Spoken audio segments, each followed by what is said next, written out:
Hello అండి, welcome to my channel. ఈరోజు మనం 6th క్లాస్ సోషల్లోని ఫస్ట్ లెసన్ అయిన సౌర కుటుంబంలో మన భూమి గురించి తెలుసుకుందాం. ముందుగా ఖగోళ వస్తువులు: సూర్యుడు, చంద్రుడు, భూమి, రాత్రి ఆకాశంలో మెరుస్తున్న వస్తువులు. ఈ ఖగోళ వస్తువుల్లో సొంతంగా వేడి కాంతిని కలిగి ఉండే వాటి నక్షత్రాలు అంటారు. నక్షత్రాల కాంతిచే వెలిగేవి గ్రహాలు, ఉపగ్రహాలు, గ్రహశకలాలు, ఉల్కలు, తోకచుక్కలు. తర్వాత మనం ఉర్సా మేజర్, దీనికే బిగ్ బేర్ అని పేరు, దీని మరి సప్తర్షి మండలం అని పేరు. 7 నక్షత్రాల సమూహం, చాలా తేలికగా గుర్తించదగిన నక్షత్ర రాశి. తర్వాత మనం ధ్రువ నక్షత్రం, సప్తర్షి నక్షత్ర రాశి సహాయంతో గుర్తిస్తారు. ధ్రువ నక్షత్రం ఉత్తర దిక్కును సూచిస్తుంది, ఎల్లప్పుడూ ఆకాశంలో ఒకే స్థానంలో ఉంటుంది. దీనిని ఉత్తరార్ధగోళంలో ఉత్తర నక్షత్రం అంటారు. ఇక్కడ చూడండి, ఇది వచ్చి మనకు సప్తర్షి మండలం. ఈ సప్తర్షి మండలం నుంచి ఇలా చూసి ఇక్కడ మనకు ధ్రువ నక్షత్రం ఉంటుంది. తూర్పు, పడమర, ఉత్తరం, దక్షిణం. సౌర కుటుంబం. తర్వాత మనం సౌర కుటుంబం గురించి తెలుసుకుంటే సూర్యుడు, 8 గ్రహాలు, ఉపగ్రహాలు, గ్రహశకలాలు, ఉల్కలు.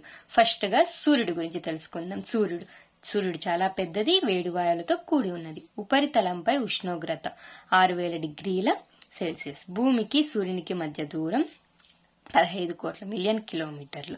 సూర్యుడిలో 13 లక్షల భూములు ఇమిడిపోగలవు.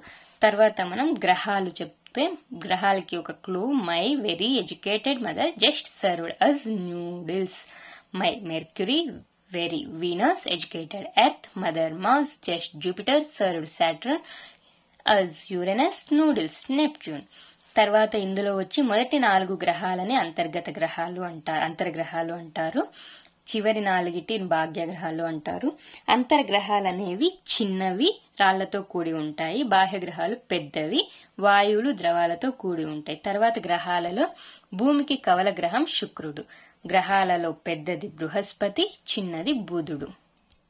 ఇప్పుడు మనం గ్రహాలు, వాటి మధ్య దూరం, భ్రమణకాలం, పరిభ్రమణ కాలం, ఉపగ్రహాల సంఖ్య తెలుసుకుందాం. భ్రమణ కాలం అంటే తన చుట్టూ తాను తిరగడానికి పట్టే సమయం.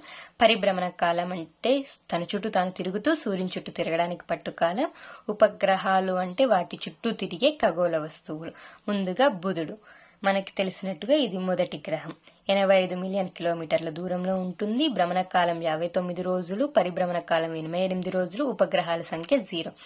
తర్వాత రెండవ గ్రహం శుక్రుడు. 108 మిలియన్ కిలోమీటర్లు, భ్రమణ కాలం 243 రోజులు, పరిభ్రమణ కాలం 255 రోజులు. ఉపగ్రహాల సంఖ్య 0. తర్వాత భూమి.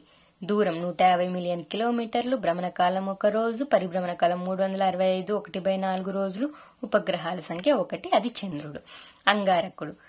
దూరం 228 మిలియన్ కిలోమీటర్లు, భ్రమణ కాలం 1 రోజు, పరిభ్రమణ కాలం 687, ఉపగ్రహాల సంఖ్య 2. తర్వాత బృహస్పతి. దూరం 778 మిలియన్ కిలోమీటర్లు, భ్రమణ కాలం 9 గంటల 56 నిమిషాలు, పరిభ్రమణ కాలం 11 సంవత్సరాల 11 నెలలు, అప్రాక్సిమేట్ గా 12 సంవత్సరాలు. ఉపగ్రహాల సంఖ్య 79. తర్వాత శని. దూరం 1427 మిలియన్ కిలోమీటర్లు, భ్రమణ కాలం 10 గంటల 40 నిమిషాలు, పరిభ్రమణ కాలం 29 నిమిషాలు. ఉపగ్రహాల సంఖ్య 82. ఇందులో 53 ధృవీకరించినవి, 29 గుర్తించినవి. తర్వాత ఇంద్రుడు. 2869 మిలియన్ కిలోమీటర్లు, భ్రమణ కాలం 17 గంటల 14 నిమిషాలు, పరిభ్రమణ కాలం 84 సంవత్సరాలు. ఉపగ్రహాల సంఖ్య 27. తర్వాత వరుణుడు. దూరం 4496 మిలియన్ కిలోమీటర్లు, భ్రమణ కాలం 16 గంటల 7 నిమిషాలు, పరిభ్రమణ కాలం 164. ఉపగ్రహాల సంఖ్య 14. తర్వాత నెక్స్ట్ వచ్చి ఉల్కాపాతం. అంగారకుడు, బృహస్పతి మధ్య ఉండే వాటిని గ్రహశకలాలు ఉంటాయి. తర్వాత మనం నెక్స్ట్ భూమి గురించి తెలుసుకుంటే, భూమి సూర్యుని నుండి 3వ గ్రహం, పరిమాణంలో 5వ అతిపెద్ద గ్రహం. దీని ఆకారం జియోయిడ్ అంటే ధ్రువాల మధ్య సమతలం మధ్యలో ఉబ్బెత్తుగా ఉంటది. తర్వాత భూమిని నీలిగ్రహం అంటారు, ఎందుకంటే నీటితో ఎక్కువగా ఉండడం వల్ల మనకి చూసినప్పుడు బ్లూ కలర్ లో కనిపిస్తుంది, అందుకని. తర్వాత మనకు సూర్యకాంతి భూమిని చేరుటకు పట్టు కాలం 8 నిమిషాలు. సూర్యకాంతి భూమిని చేరుటకు పట్టు కాలం 8 నిమిషాలు. అసలు కాంతి వేగం ఎంత అంటే 3 లక్షల కిలోమీటర్లు పర్ సెకండ్. తర్వాత మనకు ఆవరణాల గురించి ఇచ్చారు. శిలావరణం, రాళ్ళు, నేల, వీటన్నిటిని శిలావరణం అంటారు. తర్వాత జలావరణం, మహాసముద్రాలు, సముద్రాలు, నదులు, సరస్సులు, మంచు పొరలు, చెరువులు. తర్వాత వాతావరణం, భూమి చుట్టూ విస్తరించి ఉన్న గాలిపొర. ఈ వాతావరణంలో ప్రధాన వాయువులు నత్రజని 78%, ఆక్సిజన్ 21%. తర్వాత ఇతర వాయువులు CO2, H2, He, organ, ozone. జీవావరణం భూమిపై, నీటిలో, గాలిలో ఉండే అన్ని రకాల జీవులను జీవావరణం అంటారు. మొక్కలు, జంతువులు, బ్యాక్టీరియా, సూక్ష్మజీవులు. వీటి గురించి మనం నెక్స్ట్ క్లాసుల్లో తెలుసుకుందాం. తర్వాత ఉపగ్రహాలు గ్రహాల చుట్టూ తిరిగే గ్రహాల చుట్టూ తిరిగే ఖగోళ వస్తువులు. బుధుడు, శుక్ర గ్రహాలకు ఉపగ్రహాలు లేవు. భూమికి గల ఏకైక సహజ ఉపగ్రహం చంద్రుడు. ఇప్పుడు మనం చంద్రుడి గురించి తెలుసుకుంటే, చంద్రుడి వ్యాసం భూమి వ్యాసంలో 4వ వంతు. చంద్రుడికి భూమికి మధ్య దూరం 3,84,000 కిలోమీటర్లు. చంద్రుడి యొక్క భ్రమణ, చంద్రుడి పరిభ్రమణ కాలం 2 ఒకటే 27 రోజులు. చంద్రుడి ఉపరితలంపై అడుగుపెట్టిన మొదటి వ్యక్తి నీల్ ఆర్మ్స్ట్రాంగ్, అమెరికా దేశానికి చెందినవాడు. ఏ తేదీన అంటే 21 జూలై 1969. తర్వాత మనకు మానవ నిర్మిత ఉపగ్రహాల గురించి ఉంది. మానవ నిర్మిత ఉపగ్రహాలు కృత్రిమమైనవి. విశ్వం, భూమి గురించి సమాచారం సేకరించడానికి, ప్రసారం చేయడానికి శాస్త్రవేత్తలు రూపొందించారు. రాకెట్ ద్వారా తీసుకెళ్లబడి భూమి, ఇతర సౌర వస్తువుల చుట్టూ కక్షలో ఉంచబడుతుంది. భారతీయ ఉపగ్రహాలు వచ్చి ఇన్సాట్, IRS, ఎడ్యుసాట్.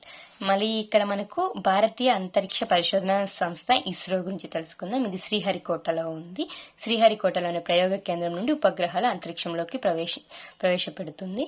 ఇస్రో మాజీ చైర్మన్ సతీష్ ధావన్ జ్ఞాపకార్థం దీనికి Satish Dhawan space centre STSC Sriharikota high altitude range SHAR అని పేరు పెట్టారు.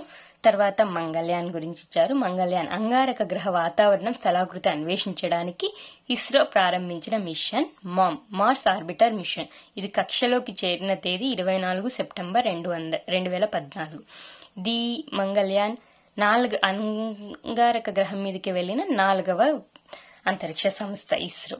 అంతకు ముందు ఏవి వెళ్ళాయంటే Soviet space program, NASA, European space agency. తర్వాత గ్రహశకలాలు అంగారక, బృహస్పతి కక్షల మధ్య కనిపిస్తాయి. ఇంతకు ముందు కూడా చెప్పాను. తర్వాత మనకు ఉల్కలు, సూర్యుని చుట్టూ తిరిగే చిన్న చిన్న రాళ్ళు. కొన్నిసార్లు ఈ ఉల్కలు భూమి దగ్గరకు వచ్చి దానిపై పడిపోతాయి. గాలితో ఘర్షణకారంగా వేడెక్కి కాలిపోతాయి. ఇవి వెలుతురుని కలగజేస్తాయి. కొన్నిసార్లు పూర్తిగా కాలిపోకుండా ఉల్కాపాతం భూమిపై పడినప్పుడు గుంతలు సృష్టిస్తుంది. తర్వాత తోకచుక్కలు, తల, తోకతో కనిపించే ఖగోళ వస్తువు.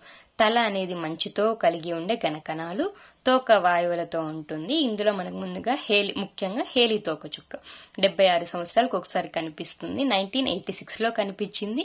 2061లో కనిపిస్తుంది. తర్వాత గెలాక్సీ కొన్ని కోట్ల నక్షత్రాల సమూహం. సౌర కుటుంబం పాలపుంత గెలాక్సీలోది. ఈ పాలపుంత గెలాక్సీ ఆకాశంలో ప్రవహిస్తున్న కాంతి నది, అందుకే దీన్ని ఆకాశగంగా అని పిలుస్తారు. తర్వాత విశ్వం అంటే కొన్ని కోట్లాది గెలాక్సీల సమూహం. అంతేనండి, ఇందుతో ఫస్ట్ చాప్టర్ కంప్లీట్ అయిపోయింది. నెక్స్ట్ వీడియోలో సెకండ్ చాప్టర్తో కలుద్దాం. Thank you.